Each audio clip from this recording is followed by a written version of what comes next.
Welcome to the Membership Business Growth Podcast, the #1 podcast for martial arts and fitness business owners.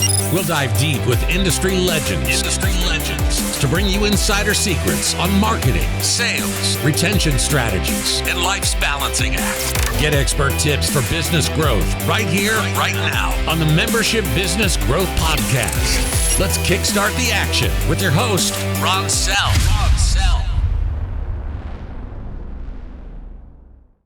All right, welcome to the podcast. I'm Ron Sell, and I'm super excited because today I have a good dear friend that runs a $1 million operation, close to 500 students.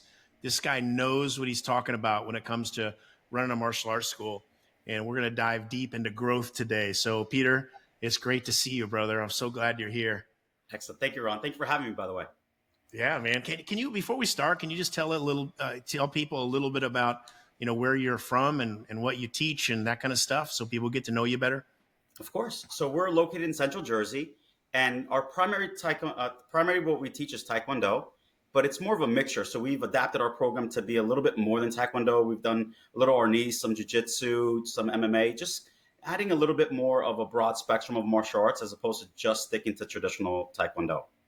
Yeah. I did the same thing in my programs. Got to make it well-rounded, man, right? Yes. And, people appreciate different types of knowledge. And when you're so stuck to a certain way or a certain organization, it's hard to grow because you're set in a box. We try not to even create a box for ourselves.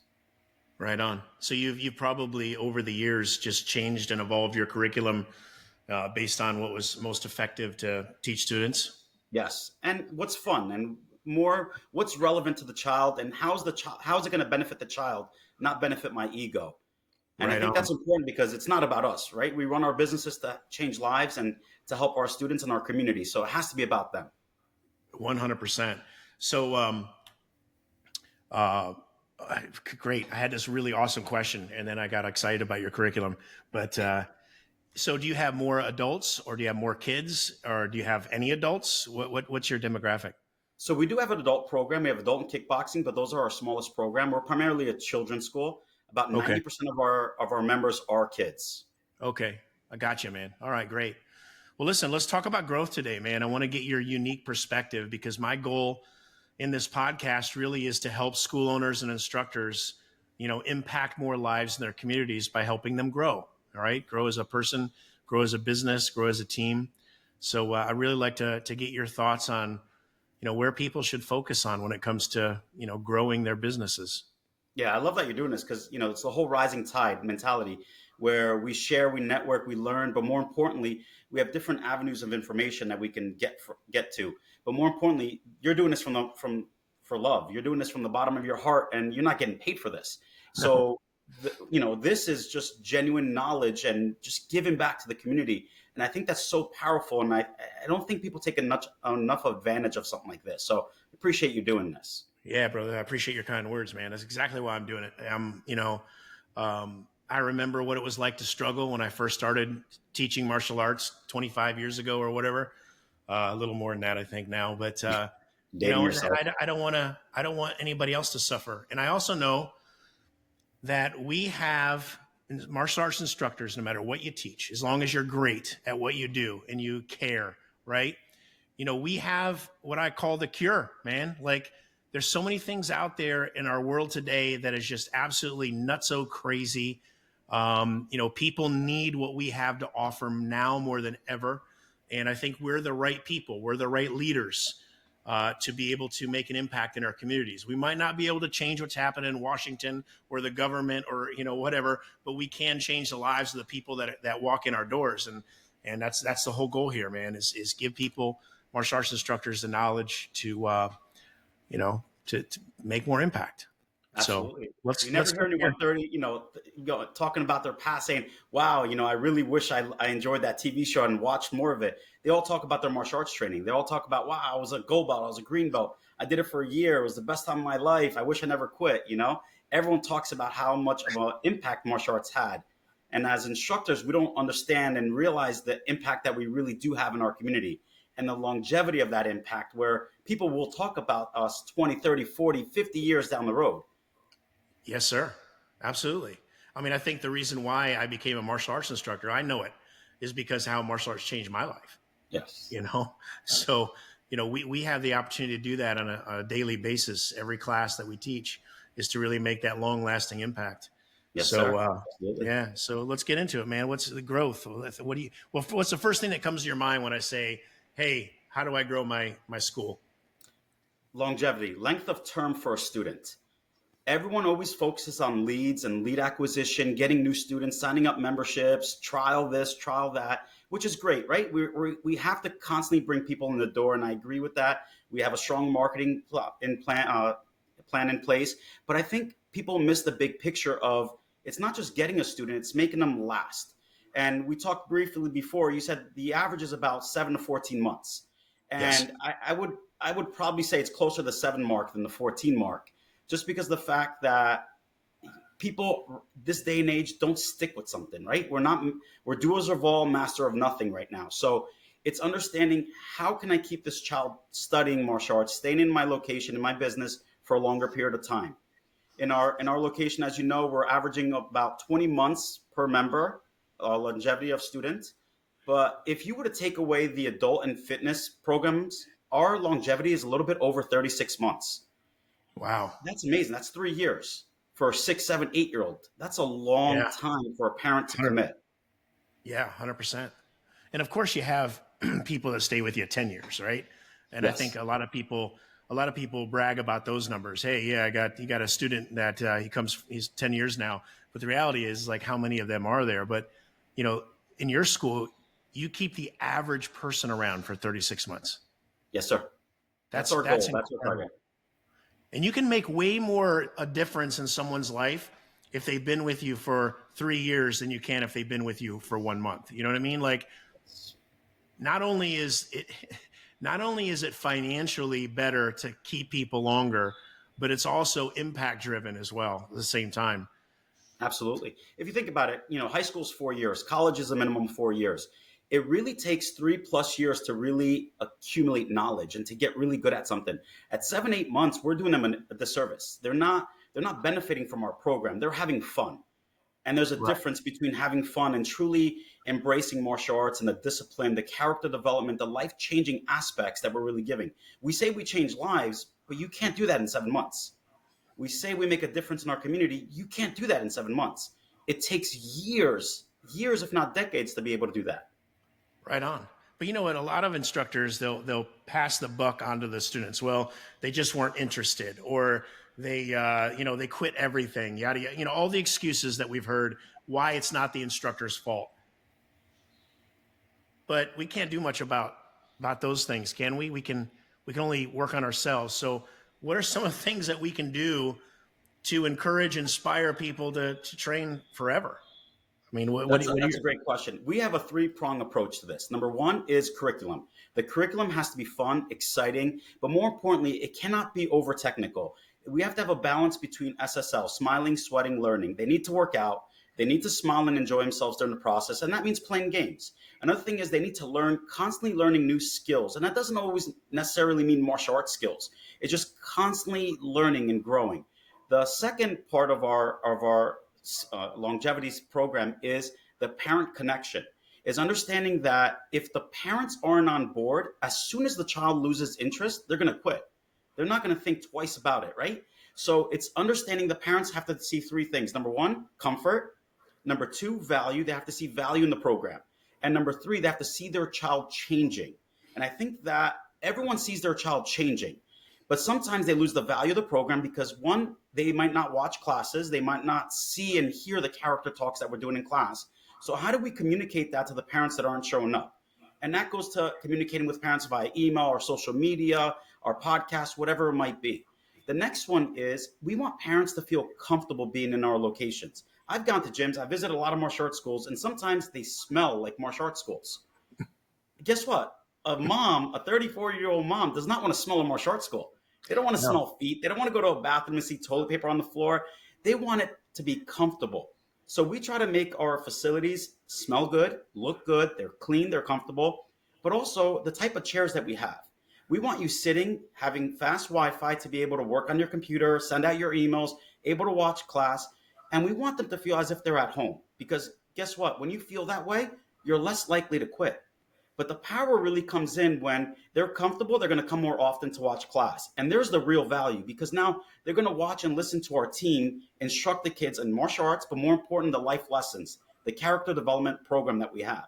We have a customized character development program that we base it off of stories that we share with our kids. And it's all stories from fables and just different life lessons. I bring it back to my G.I. Joe days, where at the end of a G.I. Joe commercial, there was always a moral to the episode. That's our goal with every single one of our classes. 100%, buddy. 100%.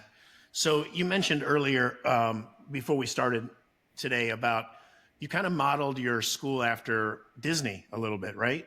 Yes. Can you tell us a little bit more about that? So, we call it the Disney effect, and a lot of people have talked about it. There's numerous books, based off of how Disney runs their operation. And if you've ever been to Disney World, it's the rides don't matter. It's the feeling that you have being there, right? It's the energy. It's the emotional connection that people have to be in there. There's sometimes people go to Disney and they'll do 1 or 2 rides a day. Think about that for a second. They're there for 8 hours for 2 rides. Now, if you really think about that, that's not fun. That's not something I would look forward to, saying I want to wait 3 hours to get on the ride. But people are still enjoyingly doing that. Why? Because of the feeling that they have. They feel good being there. So now, how do we make our customers feel good? As soon as you walk into our facility, you're going to be greeted within 3 seconds. No matter whether our team is on the phone, whether they're talking to someone, 3 seconds, someone's going to say hello to you. But here's where the true magic comes from. Our admin team knows almost every single one of our students, their parents' name. Because when you bring in little Johnny and we say hi to little Johnny, that doesn't connect the parent to our program. But now they're going to say, Ron, it's so great seeing you today. How's everything? You were talking about your new car last week. How's your new car? Now, guess what? You're becoming family. You don't quit family. You don't leave family. But if we don't have that connection with our parents, and then now the child goes home and says, I want to quit karate, guess what the parent's going to say? Sure, let's go do something else. Doer of all, master of nothing. But now you love how comfortable you feel in our program. Little Johnny comes up to you and says, I want to stop martial arts. It's not an option. The parents aren't willing to give it up yet because they feel good being there, and they also see the benefit that their child is achieving from it as well. Right on. I think it's important too. You mentioned a few seconds ago about communicating to the parents and all of that. Those kids or those parents brought their kids to your program for a reason, whether it was to build their self-confidence, to not be bullied anymore. Maybe their focus is not great in school and they need to get better grades. I think one of the things that are so powerful throughout your program, and I'm sure you do this too, is to keep pointing out to the parent where the improvements were. You know what I mean? Like a lot of times, if you looked at videos, if a parent looked at a video of their kid 3 years ago versus now, they'd be like, holy crap, it's a change. But we see change in little increments every day, right? And so a parent can oftentimes forget that their kid was, lazy and unfocused and got picked on by the bully. So I think it's important that part of our SOPs in our school is just to constantly communicate, where they've made super improvements in their schools. 100%. And also showing them where they can still go, because it's great to show them that, hey, you've improved ABC over the next time, but now this is what you're capable of. Look at some of our higher ranks. Look at some of our students that have been here for 2, 3, 4, 7, 12 years, and look at the changes that they've made. But I think this, you touched upon it, is the skill of communicating with the parent. We're afraid to talk to parents, or we talk to parents about selling things. We talk to parents about upcoming events. We don't feel comfortable telling parent, hey, this is what your kid got better at, because we're afraid that the parent might say, well, I don't see that. And then, I love when parents tell me they don't see the growth, because then I say, I can tell you why, because you have 2 different kids. Your child in martial arts is different than your same child at home. So how do we connect the 2 together? Bring us into your home. How do you bring us into your home? Start doing ABC systems that we offer, in-home systems for children to do to help them connect the martial arts to home life. So now right away, the parents can see like, okay, they can do their part, and the parent gets more involved in seeing the kids' growth as well. Yeah, that's so powerful, man. Very powerful. I like, my mentor always says, paint a vision and visit it often, right? They always have to have that vision of where they're going somewhere. And because you have students that's been with you 3 and 4 and 5 years, you can say, yeah, want your kid to be just like him, right? Yes. Yeah, absolutely. And it's great for a parent, and also parents feel good about knowing that their child has a positive future ahead of them. Why do they go to a good college? They don't know they're going to get a good job. They don't know they're going to go into a Fortune 500 company, be a CEO. They don't know that, but it's that promise that it could happen. And we need to dangle that carrot. We need to create that vision, tell the parent, this is what's possible. Your child will be a better student, will be a better kid, will be a better parent, will be a better everything because they're part of our program. We have to constantly paint the picture. And then you got to remind them of that picture because they're going to forget it. Right on. That leader, we're going to create more powerful leaders. Think about the lessons that we teach in confidence and speaking up and making eye contact and, leading with their friends. Think about the in 10 years, the impact that's going to make in that kid's life, right? Absolutely. Oh my God. Just they have such a head start in life. Yes, we did martial arts as kids and we had that, but it wasn't the same. Martial arts has evolved for the better, I believe. But yes, imagine we had this level training when we were 6, 7 years old. My God, we would rule the world, right?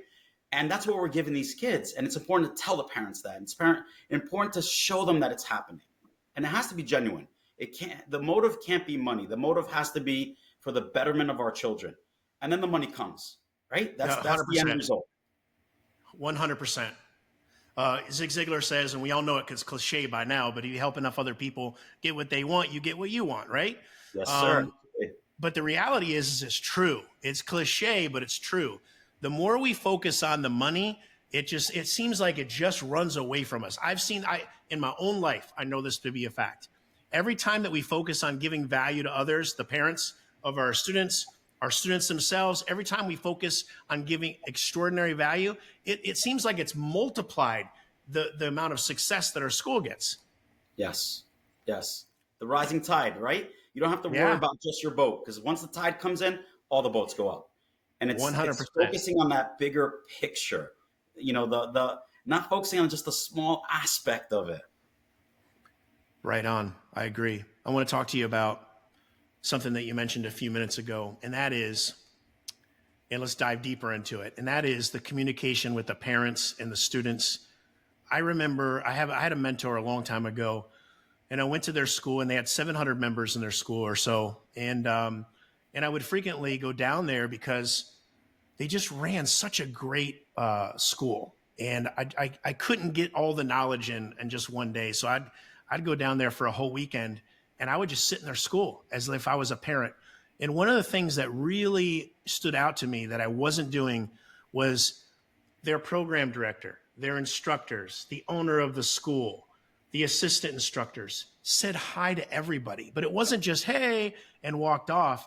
It was like 3-minute conversations with every single one there. Now, if you have 700 students, you probably have at any one time, you have around 100 people in your school, right? But you don't. There was parents and grandparents and all of that. And this staff of this school knew a grandparent's name. Yeah. They knew about the grandparents. And they had 700 students, which means they probably knew the names of like 2,000 people. You know what I mean? Like the numbers are extraordinary.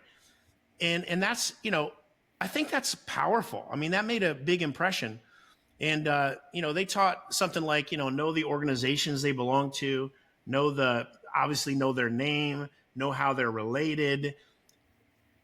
I think that has a lot to do with retention because people feel like more of a family, right? Yes, sir. 100% agree. It's funny. We say, we have classes that can range up to 100 some kids. And, we tell our team there's only one person on the floor. Whether it's one student or 1,000 students, it's only one person on the floor. That's the only kid that gets the attention. So we need to say everyone's name. We need to appreciate someone. We need to praise them. We need to high five them. We need to interact with every single member every single time they're there. And you mentioned about communication. Communication, there's so many different versions of communication that as business owners, we don't do, right? We think communication is always in sending a text or an email or social media. Communication is just, there's so much more, so much of a bigger picture We go as far as every month we pick 2 or 3 families that we send out a gift to. You might be celebrating an anniversary, might be a birthday, might be a major life event, might be a new job, whatever it is. We'll send you a gift at home. And we randomly pick families just to reward them like that. If we know it's a major anniversary, a new baby or anything like that, we send gift baskets. We send this all the time. Now, guess what? When we communicate that way, that parent not only sees us differently, they want to tell all their friends about it because now they want to brag about us because now they feel good about being here. And they also, it creates a different level of communication connection where now it's not just the hello, Ron. It's now, hello, Ron, I know you just started a new job and here's a gift basket and a new book because we appreciate you and we wish you all the best of luck.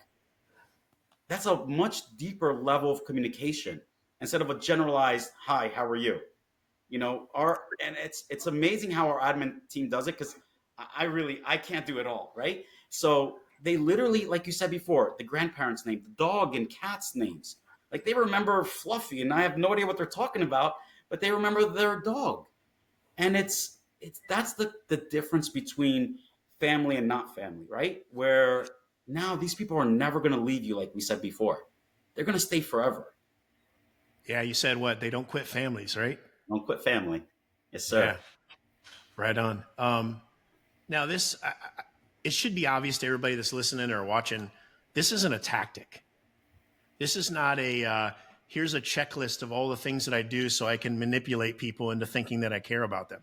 This is a checklist of things to do because we care about them. Yes. I think the attitude and the approach is important in this aspect. Yes. You have to be genuine. And you do it without any benefit to yourself, right? We don't expect anything in return. We want to be happy being there. This is what I tell my team. You want your 4-hour, 6-hour, 8-hour day to fly by at work, right? So you want to have fun. And the best way to have fun is having fun with others. How do you have fun with others? You make them feel good. You make the parents feel good. You make the kids feel good. You make the other team feel good. Because at the end of the day, our business is people. Our business isn't martial arts. And I think that's another disconnect that people have. We teach martial arts. We don't teach martial arts. We teach people the skill of martial arts, right? Martial arts is such a big part of our equation, and it really shouldn't be.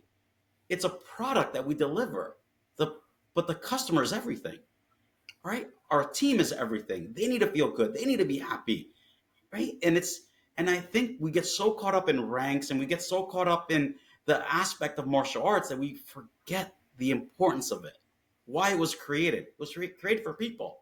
It wasn't created for martial arts. Speechless. You've left me speechless.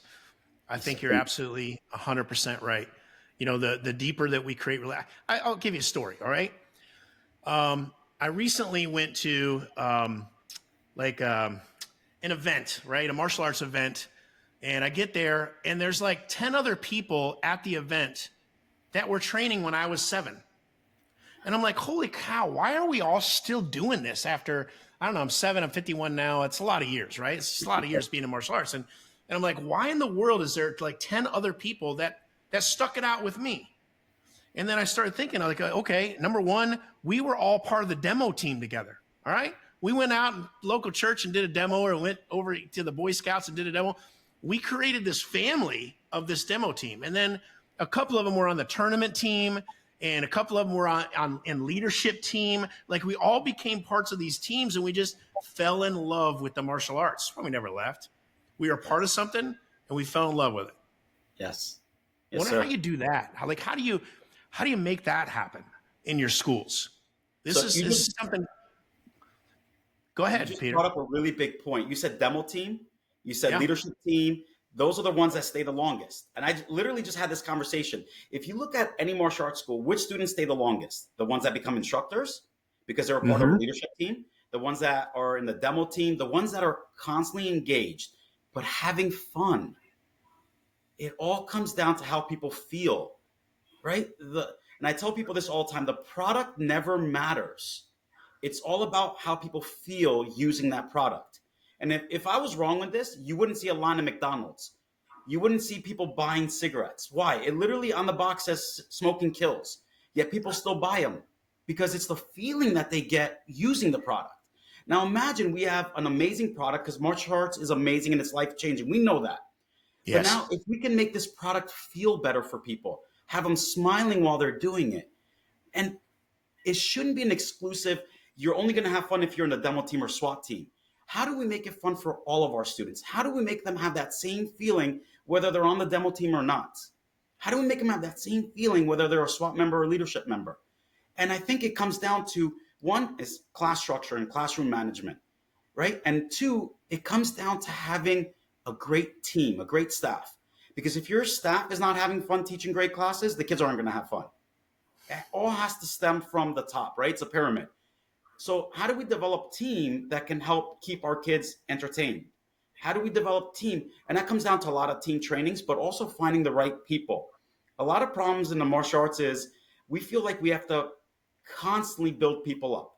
So what's the challenge with that? We have a team member that shouldn't be teaching classes, that we want to continue to build them up, and we continue to put them in a role where they shouldn't be in. We're setting them up for failure. But it's not just them failing, it's the hundreds of students that are going to fail because of them. So one, find the right people to put in the position.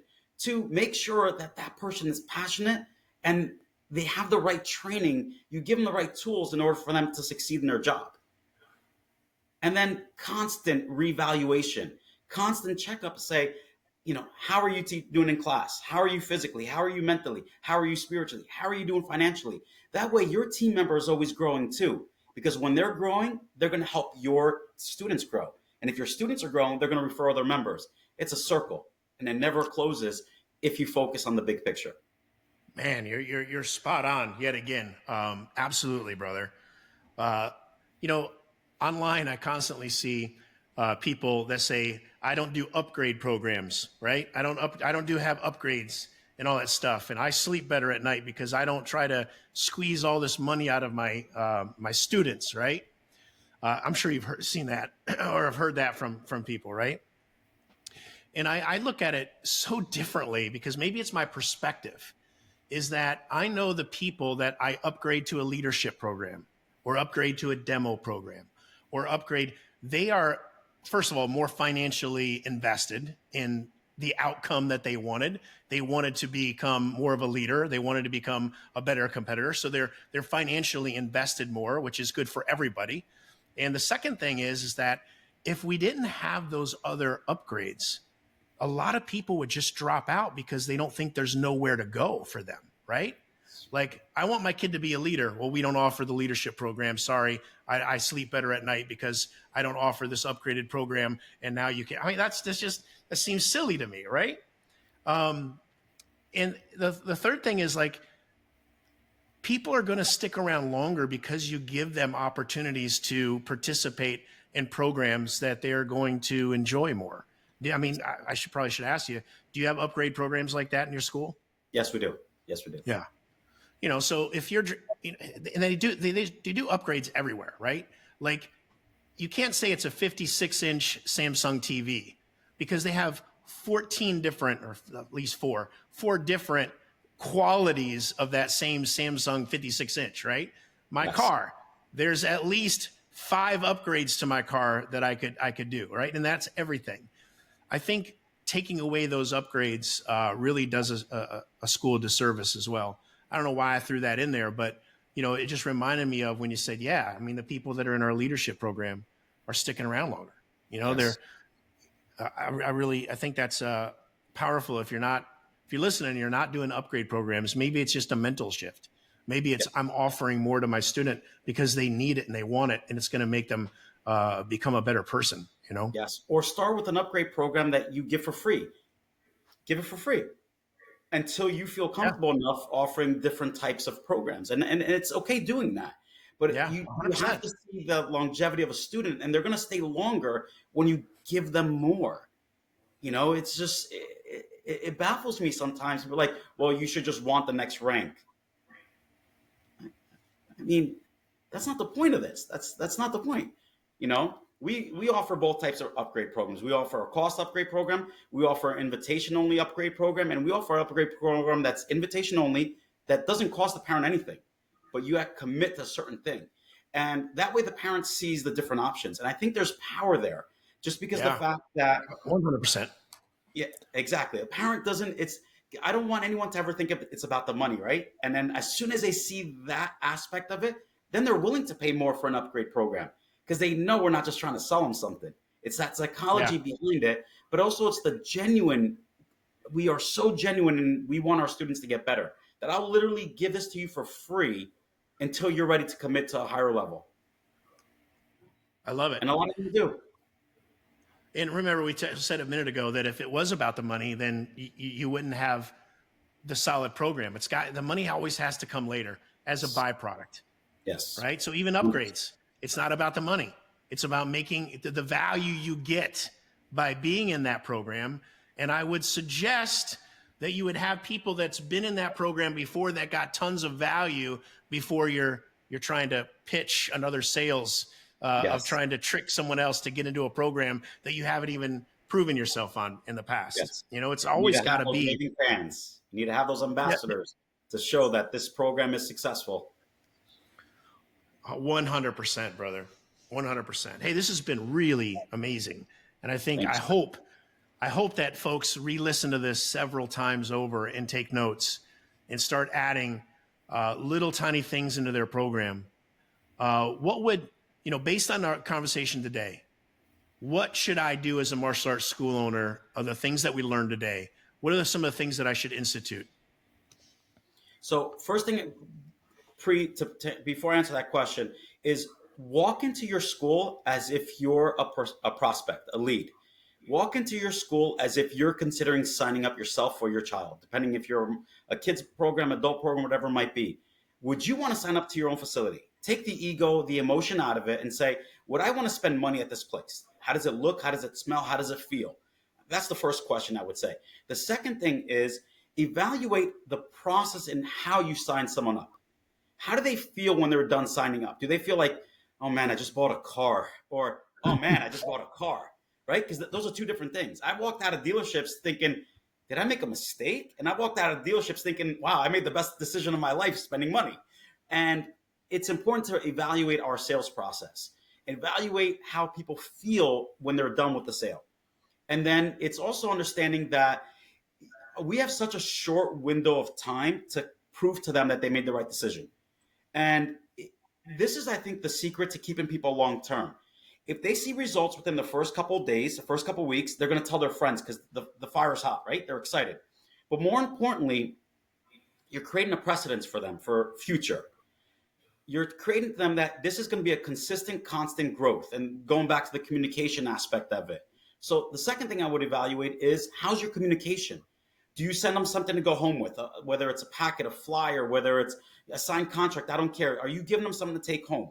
Are you giving them a uniform, a t-shirt, something for them to be able to wear? Are you now communicating with the parents the benefits that they're going to get? We send out an email and they literally tell them, this is what you're going to get out of our program. This is when your first test is going to be. We create a vision. We create a goal. We've already mapped out the first year of their life in the martial arts. They don't have an option. They don't have an option whether to say, I'm going to do it for a year or a month. You're committing to a year. You're doing it. Whether you do our month-to-month term or a year term, doesn't matter. Here's your year plan. So, and then I would do the Disney effect. Make people feel good. If you haven't been to Disney, go to Disney. Watch a video of a presentation of a Disney park. How they talk, how they move, where the garbages are. If you come into our school and you ask for a restroom run, our team will never point to you where it is. They will walk you to the restroom.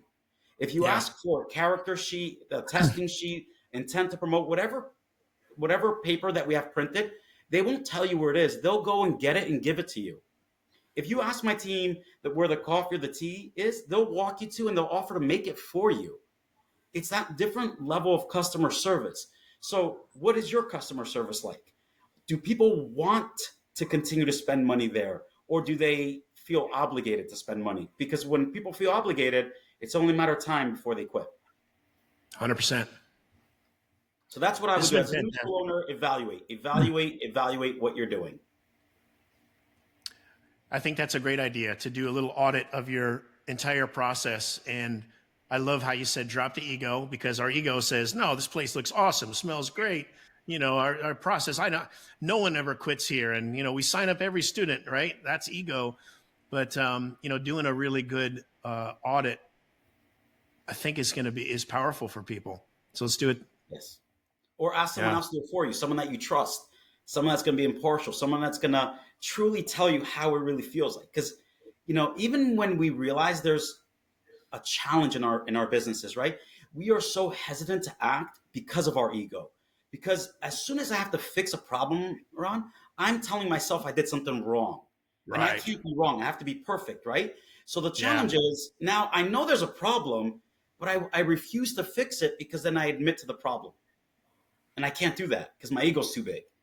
Right. And that's what we have to, as martial artists, our biggest weakness is our ego, is our rank, is the knowledge that we have sometimes, because our way is the only way. It's not. If martial arts was so great, martial arts would be the #1 industry in the world. And we're far from it. So that means there's a lot of areas for us to grow if we're open-minded to it. 100%. You know what? I loved what you said about having someone else do your audit for you. I think that's a great idea.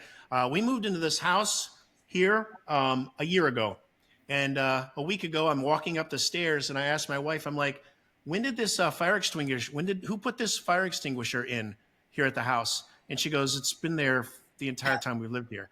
I've walked by that fire extinguisher at least 1,000 times, right? And I just saw it. I think sometimes when we're comfortable in a place, we overlook a lot. So having someone that we trust say, hey, listen, will you do me a favor and pretend like you're wanting to do business with me and look at everything and write down all the stuff that just seems odd to you or out of place? And I think that might be a good start. Yes, sir. Yes, sir. And it's just good deal, brother. What's that? Yeah, it is. I said, this has been really great, man. I mean, you've really helped a lot of people today. And I hope, learning things is one thing, but I want people to implement. I don't read books. I implement books. I don't go to seminars. I implement the knowledge of the seminar. And I hope everybody does that today with you as well.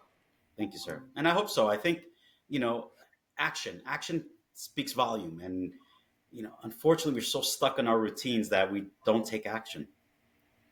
Yeah. Yeah, because we don't have the time to take action. We're too busy in our routines. We're too busy doing all the stuff in our normal lives. We don't have time for action. The problem is, if we don't take action, nothing changes. Yes, sir. We all have 24 hours. Yes, Some sir. people are just a little bit more productive with those 24 hours. 100%. Thank you, sir. I appreciate you so much. My pleasure. Thank you. Yeah. Thanks. And I hope to have you back on here one day. We're going to do a little follow-up one day. Yes, sir. So we can dig more into your brilliant mind. Thank you, Peter. Yes, appreciate it. Thank you so much. Yes, sir.